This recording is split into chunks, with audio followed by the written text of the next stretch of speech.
అందరికీ నమస్కారం. Welcome to Telugu wallet. CM Jagan పై రాళ్ల దాడి జరిగిన ఘటనా స్థలానికి పోలీసులు చేరుకున్నారు. మరోసారి దాడి జరిగిన ప్రదేశాన్ని అనువను క్షుణ్ణంగా తనిఖీ చేస్తున్నారు.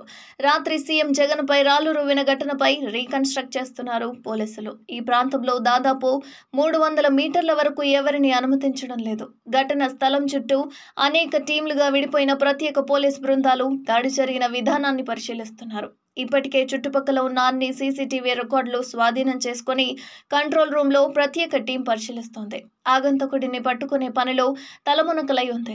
పైగా సీఈసీ నుంచి రాష్ట్ర ఎన్నికల అధికారికి ఫోన్ వచ్చిన నేపథ్యంలో దర్యాప్తు మరింత వేగం పెరిగింది. ఈ ఘటనపై రేపటిలోపు నివేదిక ఇవ్వాలని ఈసీని కేంద్ర ఎన్నికల కమిషన్ కోరడంతో డ్రోన్స్ తో ఏరియల్ వ్యూ సేకరణ చేపట్టారు. క్లూస్ టీం, డాగ్ స్క్వాడ్ ఘటనా స్థలంలో లోతుగా దర్యాప్తు చేస్తున్నారు. ఈ ఘటనపై మోదీ కూడా స్పందించి ఇలాంటి చర్యలు జరగడం దారుణమని అనుభూతి తెలిపారు. అదేవిధంగా జగన్ రీట్వీట్ చేస్తూ తన ఘటనపై సానుభూతి ప్రకటించినందుకు ధన్యవాదాలు తెలుపుతూ ట్వీట్ చేశారు జగన్. మరిన్ని అప్డేట్స్ కోసం చూస్తూనే ఉండండి తెలుగు వాలెట్.